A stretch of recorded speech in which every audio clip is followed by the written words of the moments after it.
What do you want? I quit. $15 an hour? I quit. 20? I quit. 25? I quit. Are we really in a labor shortage crisis? If you're curious, keep on watching.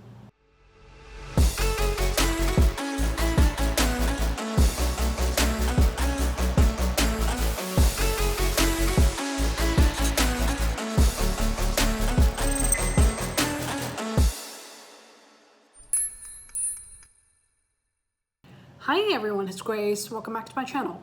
So today I'm going to talk about a strange situation that's dragging our economy into the slow mode, labor shortage. There's a lot of uncertainties for the economic development ahead, that's for sure, but the supply problem actually occurred before COVID-19 hit. And it got worse because COVID-19 made public workspace unsafe for people. So far, we're seeing the impact of COVID on the supply chain disruption and the labor market. For the first time in a very long time, employees actually have the upper hand compared to employers who are scrambling for people, but it doesn't seem to be catching up. So let's take a look at all the signs why we're in a labor shortage crisis. Number one, the job openings reached 10.9 million as of July 2021, while the number of unemployed is 8.4 million. So there are actually more job openings than unemployed. The latest data from Bureau of Labor Statistics shows that there is 2.5 million gap to fill.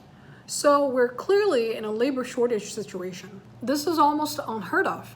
We're heading to a full economic recovery, but all of a sudden, people seem to be aggregately quitting their jobs under some kind of a spell. This is creating a lot of problems because without employees, how are companies supposed to catch up with production?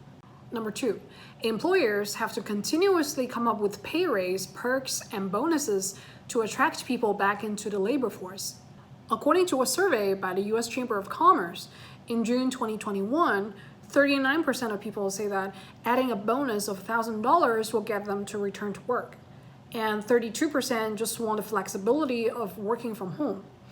24% want a 5% raise in compensation. 23% want a vaccinated working environment, and 17% want daycare center service so that they can balance from working and taking care of their families. From the survey, we can see that payment as well as other factors are driving the current labor shortage problem. And this is also due to a mismatch between the employee salaries and company profits. The graphic shows that the gap started to enlarge drastically since the 2000s. When COVID-19 hit at the beginning of 2020, it made the situation worse.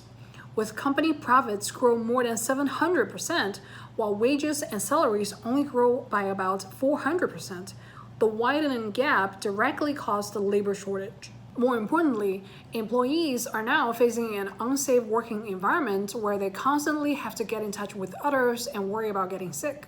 Because the risk is too high, some are just reluctant to return to work until employers come up with policies to address those issues. Number three, the Great Resignation shows that people voluntarily quit their jobs because now they care more about the motivation of work, mental health, a COVID-free environment, and beyond. Literally, works of all kinds are facing labor shortage, from minimum wage work to high-skilled work. According to the Bureau of Labor Statistics, starting in June 2021, there are more job openings in nearly every sector compared to a year before. But there are at least 3.6 million people quitting their jobs every month. Employers are scratching their heads and asking, what in the world do people want? These situations all prompt employers to constantly come up with new programs to retain talents. Because losing employees can cause major disruptions in the production and service line. In addition, work and life balance is more important than ever because employees want a flexible work schedule that don't bind them to an office space from 9 to 5. And physical lockdowns during the pandemic prevent people from going out and socializing with each other, which deteriorates the mental health. So having a healthy mental status is a priority for employees, which is also an important source of productivity for employers. There are also other problems. Since schools are not fully open, childcare becomes a major problem because people constantly struggle between work and taking care of their children at the same time. And care benefits are not just about young children, but also the elderly as the population grows older. A Harvard Business Review research shows that 83% of adults are seeking senior care and 89% are looking for in-home care options and not nursing homes.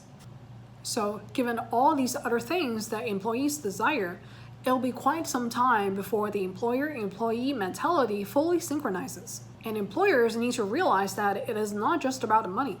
Of course, it is always important, but also the other post-COVID fringe benefits as well.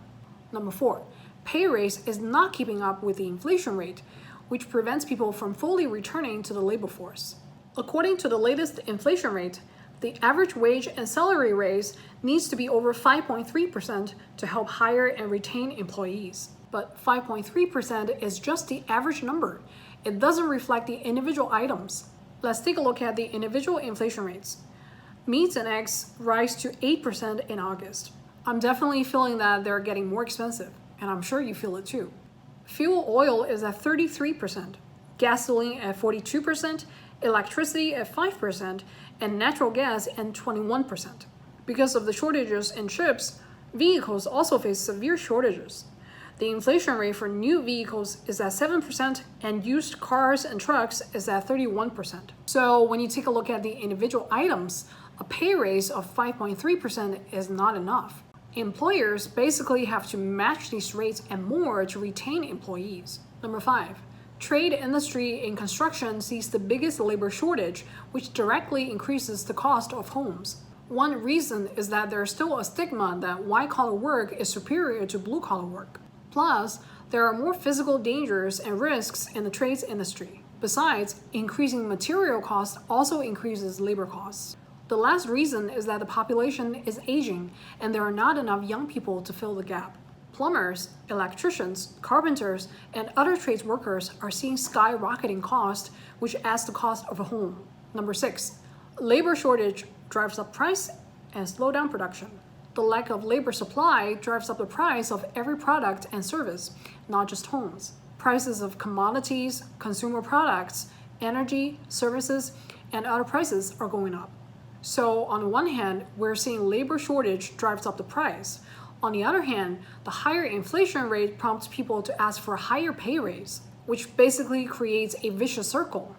The end result is not infinite price increase, but lower demand because the price is elastic, meaning that with increasing price of products, the consumer demand will go down. We're at a point where the labor cost is going higher because of the shortage, and companies are transferring those increasing costs to consumers, but it will drive down the volume and market demand. And now we're facing peaked price and downward market demand. In the long run, the economic growth will be stymied.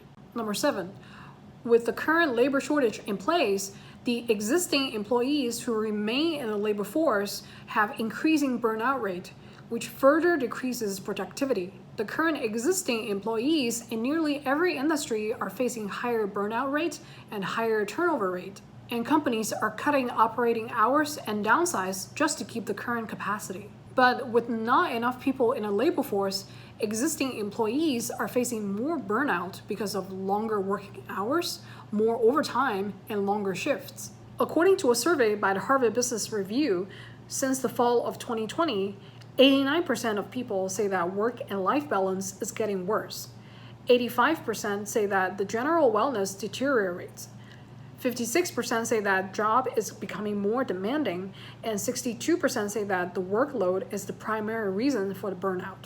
Number 8, persistent high inflation and labor shortage drives the US economy into stagflation. We're now basically at stagflation, which is very similar to the 1970s, with high inflation rate, high unemployment rate, spiking energy price, and slowed economic growth. The only difference is that the high unemployment rate is now driven by labor shortage. This year, the high inflation might be more dangerous than labor shortage because it decreases the consumer purchasing power. It may seem that the labor shortage is creating a temporary boom, but with the government facing insolvency issues, it's only a matter of time before we plunge into depression caused by stagflation. So, this is today's topic about labor shortage. I know there's a lot of strange and sometimes paradoxical economic situations, but it's also important to understand our current macroeconomic status and its impact on the housing market and productivity. As always, Thank you very much for watching, and I'll see you on the next one.